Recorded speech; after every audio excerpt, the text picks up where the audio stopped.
Welcome back to the Night Shift Tapes. Before we begin, if you haven't subscribed yet, hit the subscribe button. It'll help more than you might think. Thank you.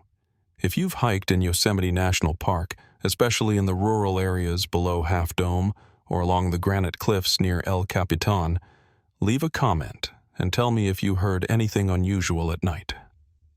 And if you're planning to visit Yosemite, listen to this story until the end, because the information I'll share about voices asking for help after sunset, the strict protocol that requires our search and rescue teams to never respond to calls for help after dark, and the entity mimicking hikers who have been missing longer than the park itself could save your life if you hear someone calling for help in the granite valleys after dark.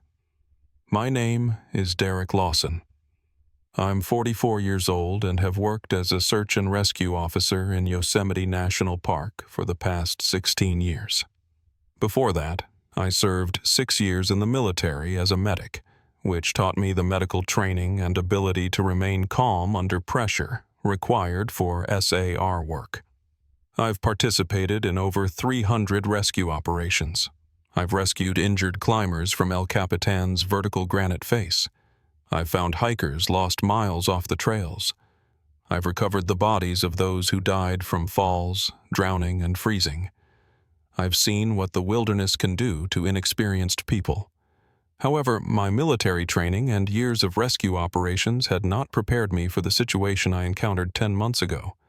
After sunset, my partner Nicole Reeves responded to an emergency call and never returned. That night, when I went out to search for her, I discovered the reason behind Protocol 7, an unwritten rule known to all experienced SAR personnel in Yosemite but never documented in official records. Protocol 7. After sunset, we do not respond to calls for help, no matter how desperately they call out, no matter how close they are, no matter how urgent it is said to be. In the remote areas of Yosemite, after sunset, if you hear someone calling for help, do not respond. Do not investigate. Do not go to the source of the sound, because the voice is not coming from who you think it is. Let me start with Nicole. She was 38, had been a SAR officer for 12 years when I met her. One of the best climbers on our team, certified in technical rope rescue, wilderness medicine, and high-angle extraction. She'd done rescues that would terrify most people, rappelling down 2,000-foot cliff faces in darkness, navigating Class 5 terrain to reach injured climbers, spending nights on vertical walls waiting for dawn to complete evacuations. We'd been partners for 8 years. In SAR work, your partner is everything. You trust them with your life, and they trust you with theirs. Nicole and I had that kind of partnership. We'd pulled each other out of dangerous situations more times than I could count. We knew each other's climbing styles, communication patterns, stress responses. We worked like one unit. On October 14th of last year, we were finishing a routine day shift when a call came in at 7:47 p.m., 17 minutes after official sunset. A solo hiker, male, reported overdue. His wife had called saying he was supposed to be back from a day hike to Half Dome by 5 p.m. It was now almost 8 p.m. and he hadn't returned. She'd tried his cell phone repeatedly. No answer. She was worried. Standard missing hiker protocol. We'd start preliminary coordination, get more details, prepare for a dawn search if he didn't show up overnight. Most overdue hikers turn up on their own. They just took longer than expected. Didn't account for darkness slowing them down, that kind of thing. But at 8:03 p.m., we got the call that changed everything. The ranger station radio crackled with a transmission from one of the communication repeaters in the Half Dome area. The repeaters pick up emergency radio frequencies, cell phone signals when they're strong enough, even personal locator beacons. This transmission was broken, static heavy, but clearly a male voice in distress. "Help! Anyone! Fell! Leg broken! Can't move! Please help!" The voice gave coordinates, or tried to. The transmission was breaking up, but we got enough. somewhere on the northwest face of Half Dome, in an area with steep granite slopes and limited access.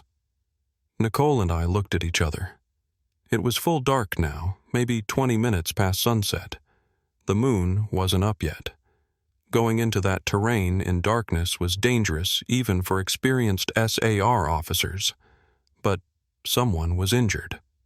Possibly badly. Possibly bleeding out while we stood there discussing protocols. "I'll go," Nicole said, already grabbing her gear. "It's one person, probably just stabilization and pain management until dawn. I can handle it solo." I shook my head. "We don't do solo night responses. You know that. I'll come with you." But our shift supervisor, Marcus Chen, stepped in. "No, both of you aren't going. Derek, you've got a family, 2 kids at home. Nicole, you're single, no dependents. If we're sending someone into night terrain for what might be nothing, we send 1 officer, not 2.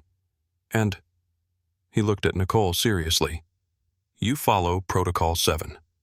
If anything feels wrong, anything at all, you come back immediately. No heroics." "What's Protocol 7? I asked. I'd been on the team for 8 years at that point, and had never heard that terminology. Marcus looked at me for a long moment, then at Nicole. "Just be careful. Trust your instincts. If you hear anything unusual, any additional voices or calls for help, you return to base immediately. Understand?" Nicole nodded, though I could see she was as confused as I was. She grabbed her technical gear, ropes, climbing hardware, medical pack, radio, headlamp, and headed out. I watched her go, feeling uneasy in a way I couldn't articulate. Something about Marcus's warning, something about the way he'd said additional voices. Nicole radioed in her progress as she hiked toward the coordinates. "Approaching Half Dome Trail Junction. Visibility is good with headlamp. No signs of the injured party yet." 20 minutes later, "Leaving main trail now, heading northwest toward the coordinates. Terrain is getting steep, loose granite, moving carefully." 35 minutes later, "I can hear him. Male voice calling for help, maybe 200 yards ahead, moving toward the sound." Then, at 9:18 p.m., Nicole's voice came through the radio with a tone I'd never heard from her before. Something between confusion and concern. "Base, this is Reeves. I've reached the coordinates, but there's no one here. Just granite slabs and some manzanita brush. But I can still hear the voice calling for help. It's coming from further up the slope now. Maybe another 100 yards. The injured party might have tried to move toward the trail and gotten disoriented. Continuing to investigate." Marcus grabbed the radio immediately. "Reeves, negative. Do not continue. Return to trail immediately. That's a direct order." Static. Then Nicole's voice, distant and breaking up. "Base. Can see him now. He's on a ledge about 50 feet up. Looks like he's waving. Going to assist. Reeves, do not approach. Return to..." The transmission cut out. Marcus tried repeatedly to raise Nicole on the radio. Nothing, just static. I was already grabbing my gear. "I'm going after her." Marcus put a hand on my shoulder. "Derek, wait. We need to..." "I'm going," I said firmly. "That's my partner out there. I'm not waiting for dawn." He looked at me with an expression I couldn't read. Then he pulled me aside, away from the other SAR officers in the station. "Listen to me carefully," Marcus said quietly. "Protocol 7 exists because of what happened in 1987, and again in 1994, and 3 other times that I know of since I've been here. Night distress calls in the backcountry that lead SAR officers into granite valleys, and they don't come back. Or they come back changed, traumatized, refusing to talk about what they encountered." "What are you talking about?" "There's something in Yosemite that mimics voices," Marcus said. "Human voices. Distress calls specifically. It's been documented in ranger reports since the 1920s, probably happened long before that. The Miwok people who lived here for thousands of years before the park existed had a name for it. They knew not to follow voices in the dark. This is insane. Nicole's out there with an injured hiker. There is no injured hiker, Marcus said. There never is. The voice she heard, the voice we all heard on the radio. That's what it does. It copies human speech patterns, distress calls, cries for help. It lures people into remote areas. And then what? He was quiet for a moment. We don't know. The SAR officers who've encountered it and survived don't remember clearly. Confused memories, missing time, sense of being followed or observed. The ones who don't survive, we usually find their bodies weeks later, miles from where they should have been, in terrain that doesn't make sense for them to have reached. I stared at him. You're telling me there's some kind of creature that imitates human voices and hunts people? I'm telling you that when you go after Nicole, and I know you're going because I'd do the same thing, you do not respond to any voices you hear except hers on the radio. You do not investigate additional calls for help. And if you hear Nicole's voice calling to you from somewhere she shouldn't be, somewhere the radio positioning doesn't match. He met my eyes seriously. That's not her. Do you understand? I didn't understand, not fully. But I'd worked with Marcus for years, and I'd never seen him this serious, this frightened. So I nodded. I understand. I won't follow voices except Nicole's radio contact. He handed me something, a small carved stone on a leather cord. It looked old, worn smooth by decades of handling. This is from Joe Standing Bear, the Miwok elder who consults with the park sometimes. He gave it to me years ago, said it provides protection from the voice stealer. I don't know if it works, but wear it anyway.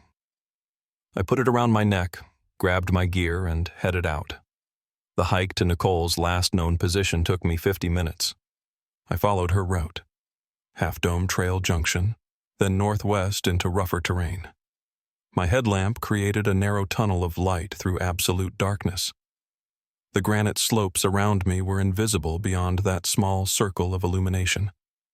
I called Nicole's name every few minutes. "Nicole, can you hear me? It's Derek." No response, just the sound of my boots on granite and my own breathing. At 10:37 p.m., I reached the coordinates where Nicole had last transmitted, a steep granite slope with scattered manzanita brush exactly as she'd described, but no sign of her, no dropped equipment, no scuff marks suggesting she'd climbed up to a ledge, nothing. I radioed base. "This is Lawson. I'm at Reeves's last known position.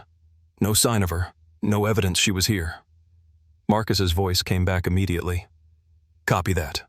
Derek, I need you to return to trail now. We'll organize a full search at dawn." But then I heard it, faint, maybe 100 yards up the slope. "Help, please, anyone." A male voice, the original distress call. The injured hiker Nicole had been trying to reach. I knew what Marcus had told me, knew I shouldn't investigate. But what if he was wrong?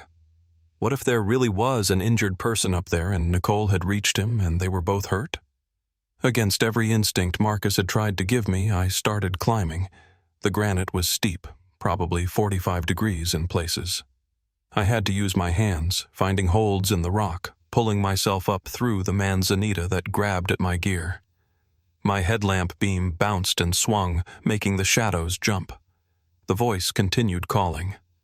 "Help! I can't move! Please!" It was closer now, maybe 50 yards ahead and up. Then I heard another voice. Female. Nicole's voice. "Derek! Up here! I found him, but I need help. He's pinned under a rock." I felt a surge of relief. She was okay. She'd found the injured hiker and needed assistance. Everything was... Then my radio crackled. Nicole's voice, but different, coming through the speaker. "Derek? Where are you? I'm at the coordinates, but there's nothing here. I'm heading back to the trail. Meet me there." I stopped climbing, stared at the radio. That was Nicole's voice. But I'd just heard her voice calling from up the slope. Two Nicole voices. Marcus's warning came back to me. If you hear Nicole's voice calling from somewhere she shouldn't be, somewhere the radio positioning doesn't match, that's not her. "Derek!" The voice from up the slope called again, sounding desperate now. "Please, I can see your light. Come help us." But that wasn't Nicole. Couldn't be Nicole, because Nicole was on the radio saying she was at the coordinates, the place I was standing, but finding nothing. I keyed my radio. "Nicole, this is Derek. Stay where you are. I'm coming to you." A pause. Then her voice, tense. "Derek, where are you?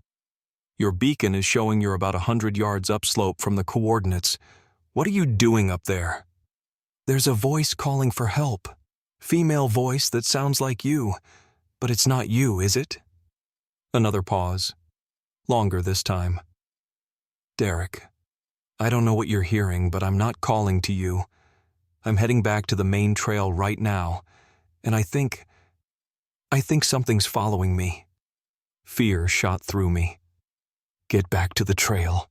Move fast. I'm coming down." But the voice from up the slope wasn't giving up. It changed now, became more desperate, more emotional. "Derek, please, it's me. Something's wrong with my radio. I can see your light. Don't leave me." It sounded exactly like Nicole. Same voice, same speech patterns, same tone she used when she was stressed. If I hadn't heard her on the radio, I would have been completely convinced it was her. I started descending, moving as fast as I dared on the steep granite. The voice followed. Not from the same location.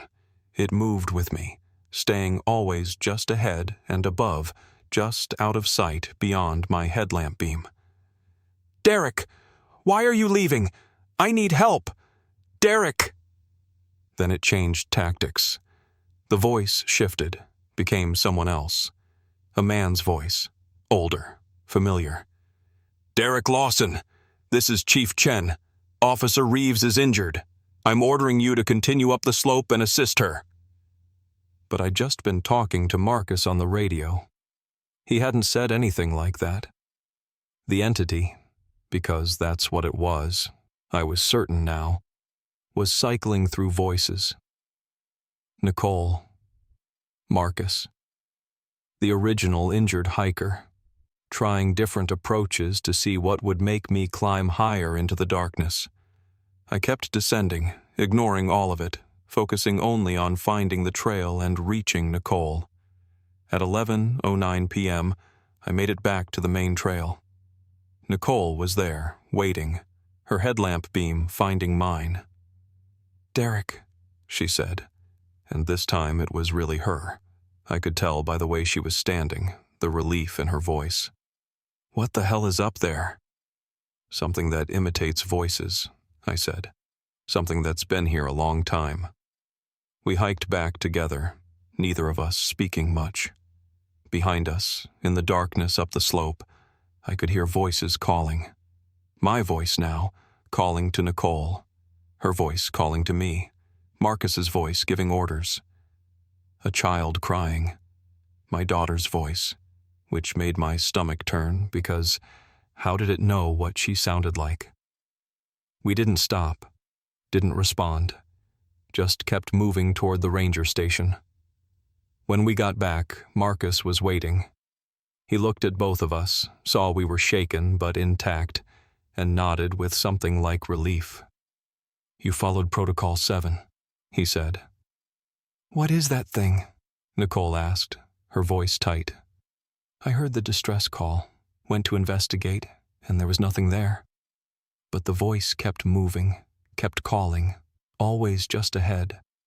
I must have followed it for almost a mile before I realized I was being led deeper into the backcountry. When I stopped following and turned back, She paused. "It got angry. Started making sounds that weren't human. Started mimicking my dead brother's voice, which is impossible because I never talked about him at work, never mentioned him to anyone here. How could it know?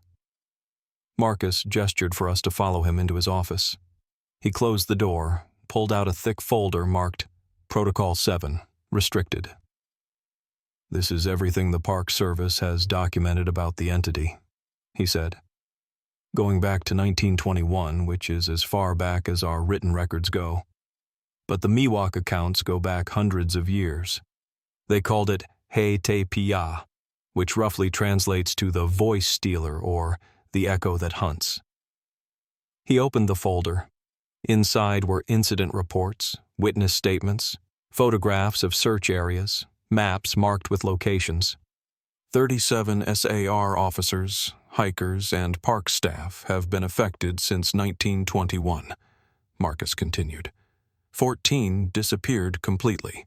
23 survived encounters but reported similar experiences, following voices that led them off trail, voices that mimicked people they knew, voices that seemed to know personal information they shouldn't have known. "What is it?" I asked. "What kind of creature can do this?" Marcus shook his head. "We don't know. It's never been seen directly. Just heard. Always at night, always in the backcountry granite areas. Some theories suggest it's some kind of predator that evolved acoustic mimicry as a hunting strategy, like how some birds can mimic other species. Others think it might be something else entirely." "Something else like what?" Nicole asked. "The Miwok elders say it's not a physical creature," Marcus said quietly. "They say it's more like a presence. Something that exists in the spaces between the granite cliffs, in the echoes and acoustics of the valleys. They say it feeds on confusion, on the energy of people who are lost and afraid. And it's been here since before humans, learning our sounds, learning our languages, getting better at mimicry over thousands of years. Hit that like button right now if you've ever heard your name called in the wilderness when you knew you were alone. If you've ever followed a voice only to find no one there. If you've ever felt like something was mimicking your words back to you from the darkness. Because what I'm about to tell you about the pattern of disappearances, about what we found when we finally tracked where the entity leads people, about the choice I had to make when I heard my daughter's voice calling from the granite valleys.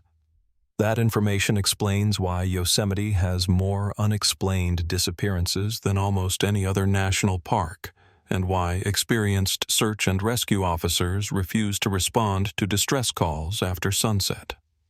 The folder contained case files going back decades.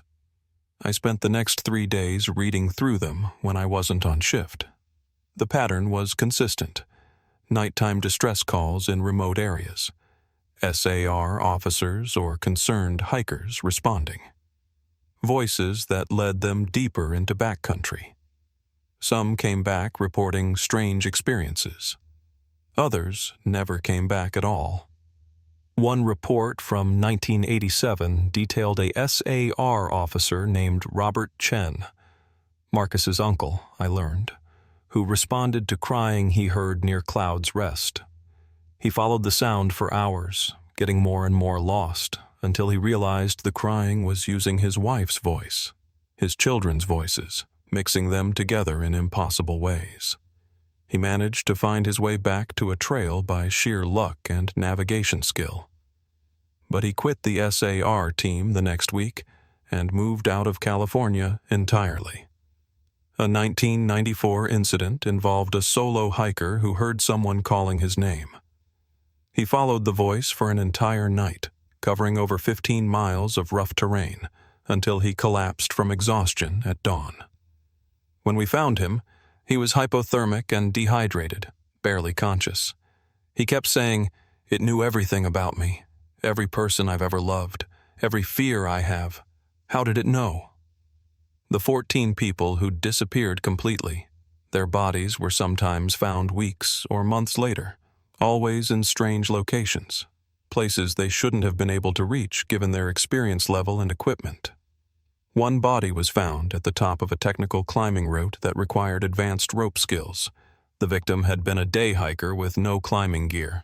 Another was found in a granite crack so narrow we had to use specialized extraction equipment to retrieve the remains. How had they gotten in there? But the most disturbing detail in the files was this. Many of the bodies were found with their throats damaged, not from external trauma, but from internal damage, like they'd been screaming so hard and for so long that they'd destroyed their own vocal cords. Marcus's theory, written in notes throughout the file, was that the entity did more than just mimic. It somehow extracted voices from people, learned their speech patterns so completely that it could reproduce not just their words, but their emotional tones, their personal information, their memories. And the ones who died, maybe they were held somewhere while the entity learned everything it could from them, then discarded when it had taken all it needed. I looked up from the files to find Marcus watching me. "You're thinking about Nicole," he said. I nodded. We both heard it mimic her brother, someone she never talked about. How? That's the question no one can answer. Either it can somehow access memories, or... He paused. Or what? Or it's been listening to her for a long time, following her on rescues, in the backcountry, learning everything about her by observing, waiting for the right moment to use what it learned. The thought was horrifying, that something had been shadowing Nicole through her years of SAR work, collecting information, preparing to mimic her. "Why does it do this?" I asked. "What does it want?" Marcus closed the file. "Joe Standing Bear has a theory. I'll let him explain it to you." 2 days later, Nicole and I met with Joseph Standing Bear at his home on the edge of the park. He was 78, a retired park ranger himself and one of the last fluent speakers of the Miwok language in the area. He'd worked with the Park Service as a cultural consultant for decades. Joe made us tea and sat us down in his living room, which was filled with photographs of Yosemite, historic black and white images from the early 1900s, alongside modern landscape shots. "Marcus told me you encountered Hetepia," Joe said, looking at both of us seriously, "and that you survived by not following the voices. That's good. That's the old wisdom. My grandfather taught me when I was young. If you hear voices at night in the granite valleys, you turn away. You don't follow. You don't respond." "What is it?" Nicole asked. "What is this thing?" Joe was quiet for a moment, choosing his words carefully. "My people have known about it for as long as we've lived in these mountains. It's part of the land, part of the granite itself, maybe. The valleys and cliffs create echoes, acoustics that can carry sound for miles in strange ways. Hetepia exists in those echoes. It is sound and stone and the space between." "But it mimics specific people," I said. "It knew things about Nicole's personal life. That's not just acoustic phenomena." Joe nodded. "Hetepia learns. It has been learning from humans for thousands of years. First from my ancestors, learning our language, our names, our songs, then from the miners and settlers who came in the 1800s, now from hikers and rangers. Every voice it hears, it can copy. Every emotion, every inflection. It builds a library of human sound." "Why? What does it want?" "To understand," Joe said simply. "Hetepia is curious about humans, about our world of movement and change. It exists in stone, in permanence. We are temporary, always moving, always making noise. I think it wants to understand what it's like to be temporary, to be human. So it calls to us, tries to make us come to it, tries to learn everything it can about how we think and speak and feel." "By killing us," Nicole said flatly.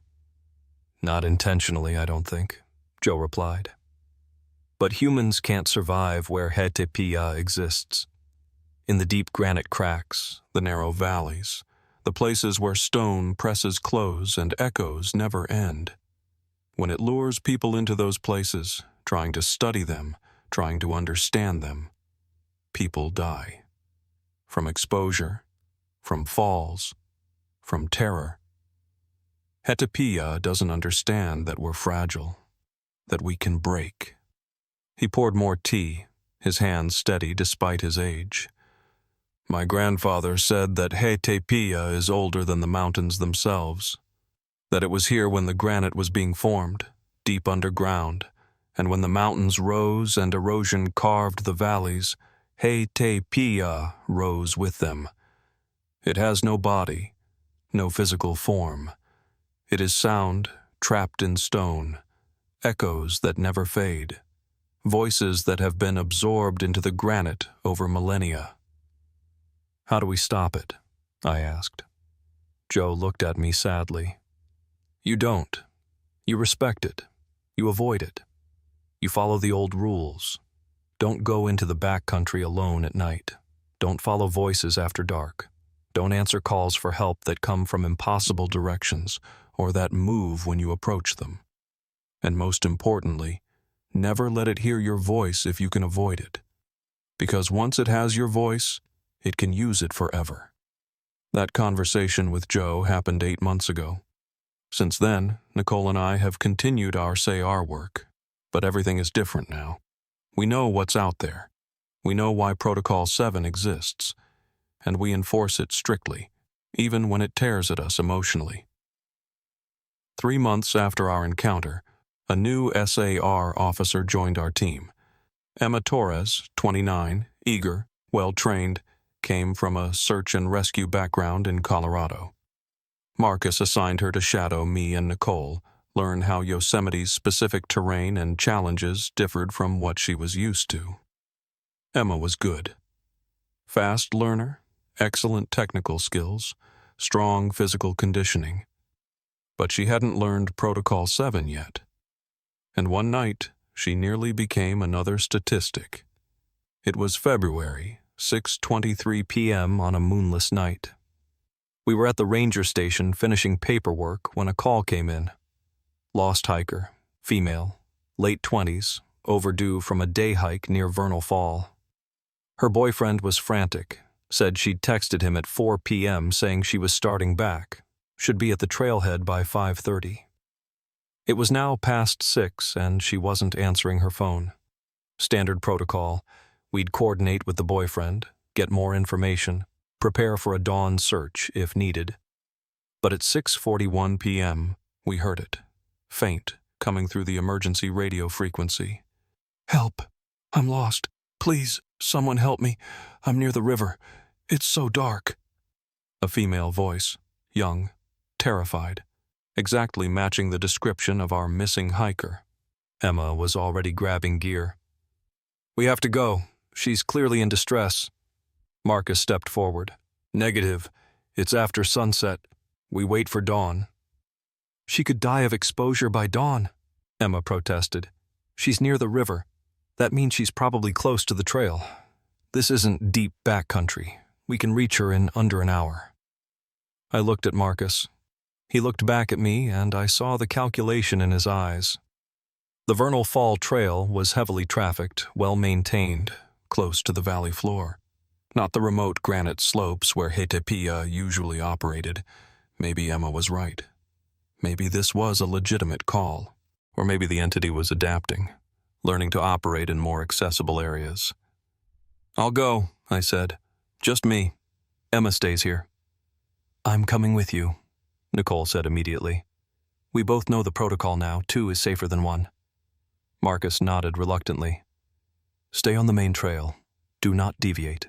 If you hear any additional voices, any calls from directions that don't make sense, you abort immediately. Understood? We understood. Emma looked frustrated. Someone needs to explain to me what's really going on here. Why are you all acting like a standard night rescue is a death mission? We'll brief you when they get back, Marcus said. For now, monitor the radio. Nicole and I headed out with full technical gear, high-powered headlamps, and the small carved stones Joe had made for us. Protection charms that probably did nothing but gave us psychological comfort anyway. The hike to Vernal Fall follows the Merced River along a paved trail for the first mile, then becomes steeper granite steps with metal railings. Even at night with headlamps, it's navigable. We'd both done this trail hundreds of times. We heard the voice at regular intervals. "Help, please. I'm so cold. I can't find the trail." It was coming from ahead of us, upstream, roughly where we'd expect a lost hiker to be if she'd gotten disoriented in the area. "This might be legitimate," Nicole said quietly as we climbed. "The voice isn't moving. It's staying in one location." I agreed.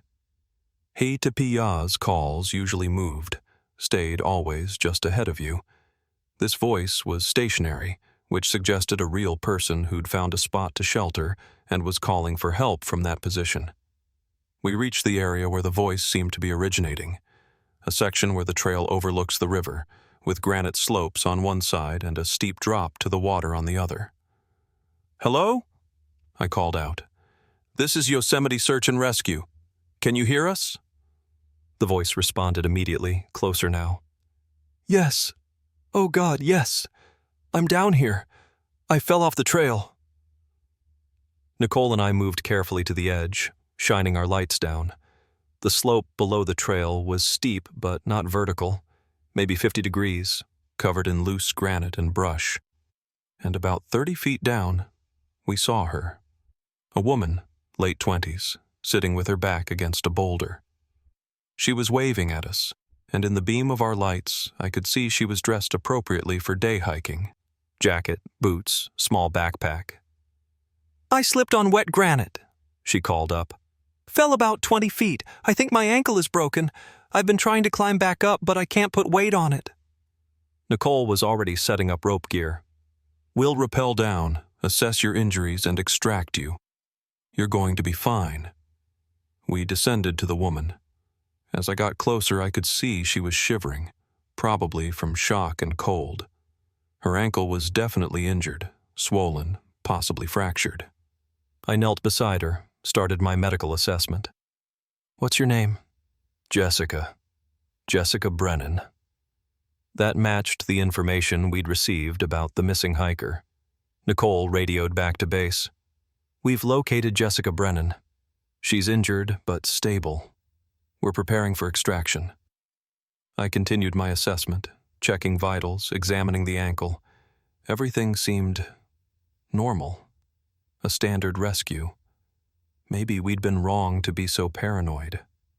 Then Jessica spoke again, and something in her tone made me freeze. "Thank you so much for coming. I was so scared I'd have to spend the whole night down here." She looked directly at me. "You must be Derek, and you're Nicole, right?" I hadn't introduced us. We were in SAR uniforms, but we hadn't given our names. Nicole noticed too. "How do you know our names?" Jessica smiled, but it didn't reach her eyes. "I heard you talking on the way up. You said each other's names." But we hadn't.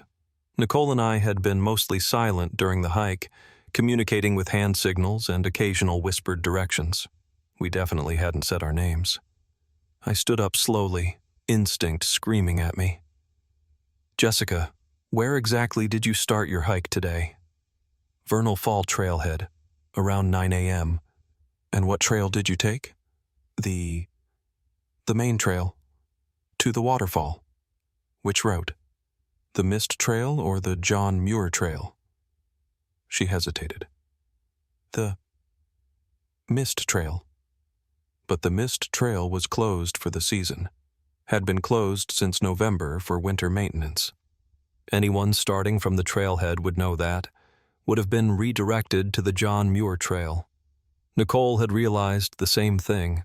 She was slowly backing away, her hand moving to her radio.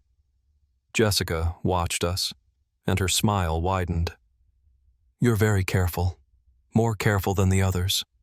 Most don't notice the small mistakes." Her voice was changing now. Still female, still young, but with a quality that wasn't quite human. Like multiple voices layered over each other, like an echo talking to itself. How long have you been following us? Or maybe the entity was adapting, learning to operate in more accessible areas. I'll go, I said. Just me. Emma stays here. I'm coming with you, Nicole said immediately. We both know the protocol now. 2 is safer than 1. Marcus nodded reluctantly. Stay on the main trail. Do not deviate. If you hear any additional voices, any calls from directions that don't make sense, you abort immediately. Understood? We understood. Emma looked frustrated. Someone needs to explain to me what's really going on here. Why are you all acting like a standard night rescue is a death mission?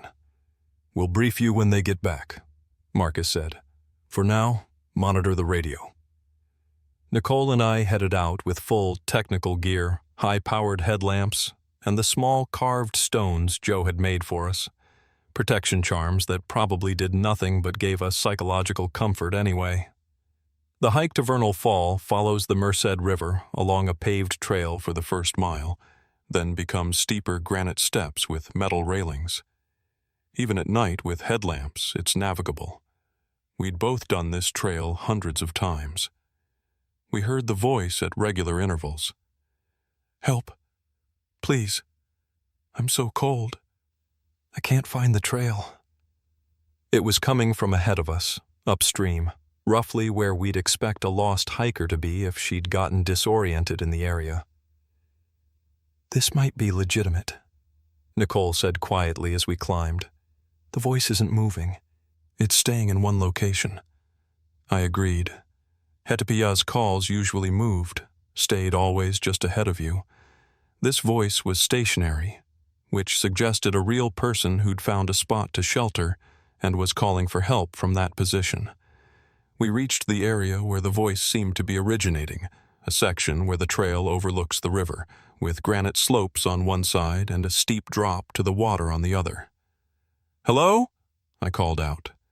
This is Yosemite Search and Rescue. Can you hear us? The voice responded immediately, closer now. Yes! Oh God, yes! I'm down here. I fell off the trail. Nicole and I moved carefully to the edge, shining our lights down. The slope below the trail was steep, but not vertical, maybe 50 degrees, covered in loose granite and brush, and about 30 feet down, we saw her. A woman, late 20s, sitting with her back against a boulder. She was waving at us, and in the beam of our lights I could see she was dressed appropriately for day hiking. Jacket, boots, small backpack. I slipped on wet granite, she called up.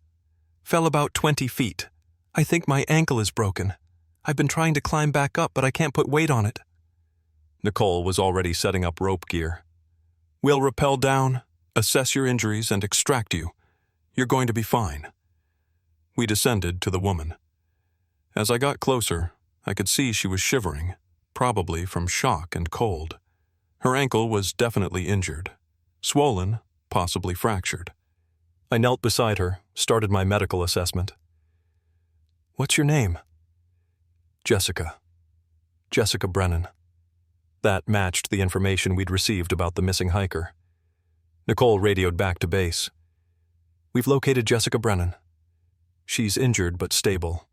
We're preparing for extraction. I continued my assessment, checking vitals, examining the ankle.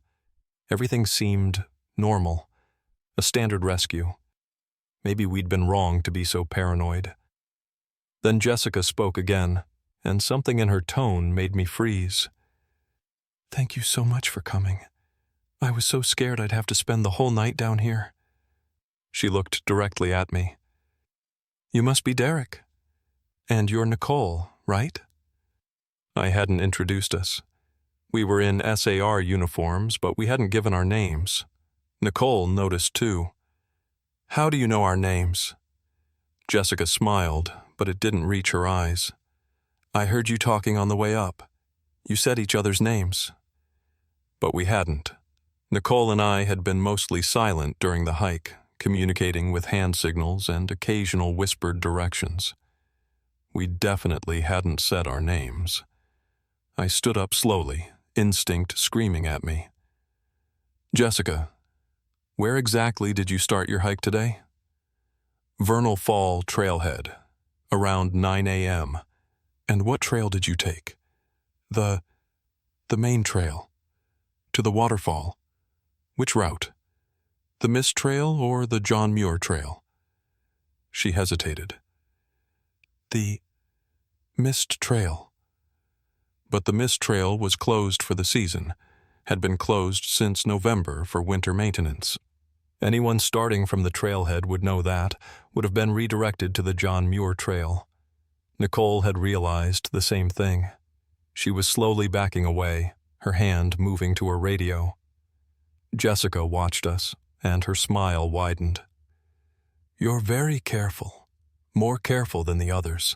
Most don't notice the small mistakes. Her voice was changing now. Still female, still young, but with a quality that wasn't quite human, like multiple voices layered over each other, like an echo talking to itself. How long have you been following us? I asked, backing up to stand next to Nicole. Years, the thing wearing Jessica's appearance said. I've learned so much from listening. Derek with 2 children, Emma age 9 and Michael age 6. Nicole, whose brother Daniel died in a climbing accident in 2008. Marcus, whose uncle Robert quit the rescue service after encountering me. I know all of you. I need you to comment right now.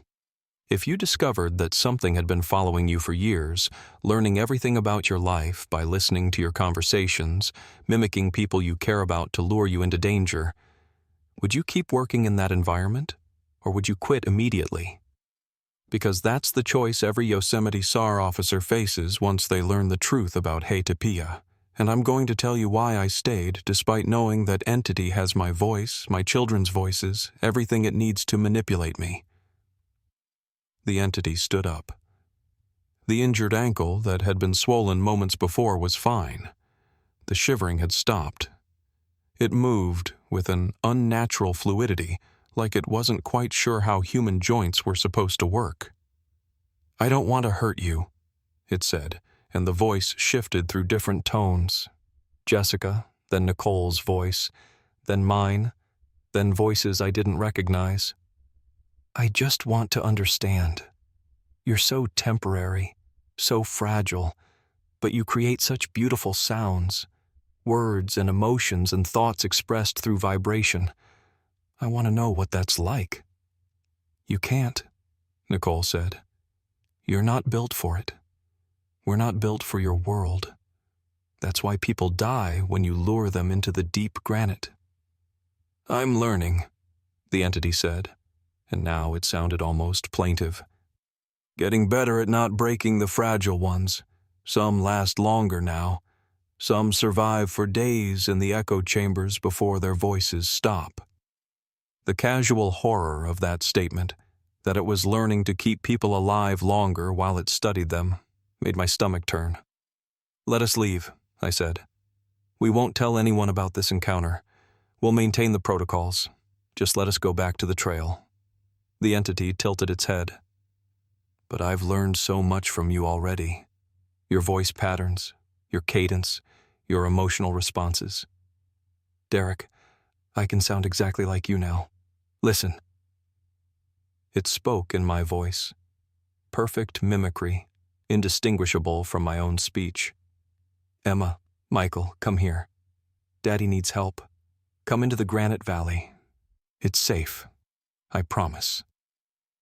Rage flooded through me. Don't you dare. Don't you ever use my voice to call my children. But I will, it said in my voice. Eventually they'll come to Yosemite. Eventually they'll hike in the backcountry. And when they do, I'll call to them in your voice, and they'll follow because they trust you. Nicole grabbed my arm. Derek, we need to go, now. But the entity moved to block our path to the trail above. It wasn't aggressive, but it was clear we weren't leaving the way we'd come. There's another way, Nicole whispered. Downstream. The river trail connects about a quarter-mile down.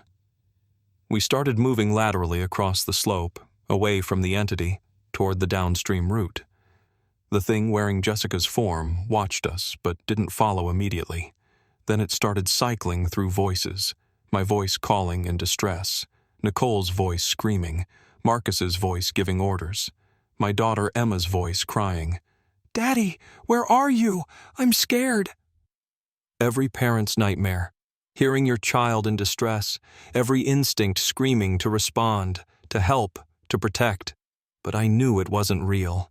Knew my children were safe at home 30 miles away. We kept moving, ignoring the voices, focusing on reaching the trail below. The entity followed now, but in a strange way. It didn't walk. It seemed to move through the granite, appearing and disappearing, always staying just within sight but never quite solid, like it was only partially present in our reality. "You can't escape," it said in a dozen voices at once. "I am the granite. I am the echo. I am everywhere the stone sings." We reached the lower trail at 8:47 p.m., according to my watch. Scrambled up onto the maintained path and actually ran, which we normally never do on night trails because of injury risk. But this was different. Behind us, the voices continued. Hundreds of them now, it seemed. Every voice the entity had collected over decades or centuries. Calling, pleading, threatening, promising. We made it back to the ranger station at 9:23 p.m. Marcus and Emma were waiting, and they could see immediately that something had happened. "We encountered it," Nicole said, breathing hard. "It created a full physical manifestation. Looked like a real person, injured hiker, everything. We almost started medical treatment before we realized." Emma looked confused. "Encountered what?" Marcus sighed. "Sit down, Officer Torres. It's time you learned about Protocol 7. We spent the next 3 hours briefing Emma, showed her the files, explained the history, told her about our encounter. She went through the same progression we all did. Disbelief, then uncertainty, then horrified acceptance. "So there's an entity in the park that mimics voices and lures people to their deaths, and we just... What? Let it? Keep pretending it doesn't exist?" Emma asked. "We maintain the protocols," Marcus said. "We don't respond to night calls in remote areas. We keep people out of the deep backcountry after dark.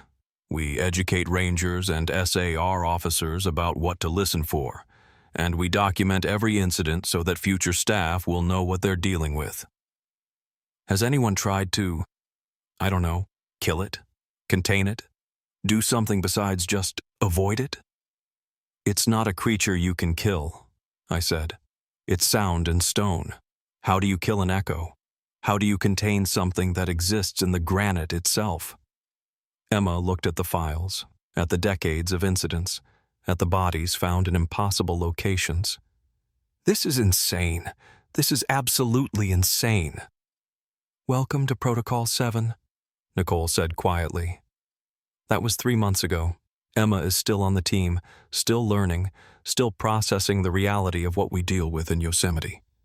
Nicole and I continue our work, continue our rescues, continue to enforce the after-dark protocols even when it means someone might die from exposure because we won't respond to their calls until dawn.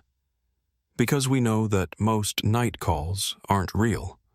Most voices after sunset aren't people who need help. They're hetepia, learning, adapting, trying to understand humans by collecting our voices and our stories, and sometimes our lives. The entity has my voice now, has Nicole's voice, has Marcus's voice and Emma's voice, and probably the voices of everyone who's ever worked SR in Yosemite. It can call out in perfect imitation, can make us hear our loved ones in distress, can exploit every emotional vulnerability we have. But we don't answer. That's the rule. That's Protocol 7. And sometimes, late at night when I'm home with my family, I hear it. Faint, distant, like it's calling from the mountains 30 miles away. My own voice, calling to me, inviting me back into the granite valleys. "Derek, come back. I want to understand. Let me learn your voice completely. Let me learn what it's like to be temporary." I don't answer. I teach my children not to answer voices in the wilderness. I tell them that if they ever hike in Yosemite and hear someone calling for help after dark, they turn away. They don't investigate. They don't respond. Because the granite remembers every voice it hears. And Hete Pia never forgets. My name is Derek Lawson. I'm a search and rescue officer in Yosemite National Park, and I enforce Protocol 7, the rule that keeps people alive by teaching them not to trust voices in the dark. If you visit Yosemite, if you hike the backcountry trails, if you camp beneath the granite cliffs, remember this. After sunset, cries for help might not be what they seem. Voices calling your name might not belong to anyone you know. And if something sounds like your loved one calling from the darkness, asking you to follow, asking you to help, that's when you need to be most careful. Because the voice stealer is listening, learning, adding your voice to its collection of echoes trapped in stone. And once it has your voice, it has it forever. Don't answer cries for help after sunset. Don't follow voices that move. Don't investigate calls that come from impossible directions. Follow Protocol 7. Trust the old wisdom. Respect the granite. Or become another echo in the valley. Another voice calling future hikers into the darkness. Another lesson in why we don't answer after the sun goes down. The entity is patient. It has existed for thousands of years and will exist for thousands more. It will keep calling, keep learning, keep trying to understand what it's like to be temporary and fragile and human. And we'll keep enforcing Protocol 7. Keep warning people, keep documenting the encounters, because someone has to stand between the hikers who don't know and the entity that wants to learn from them. And for now, that someone is us. The granite remembers, the echoes never fade, and Hete Pia is always listening.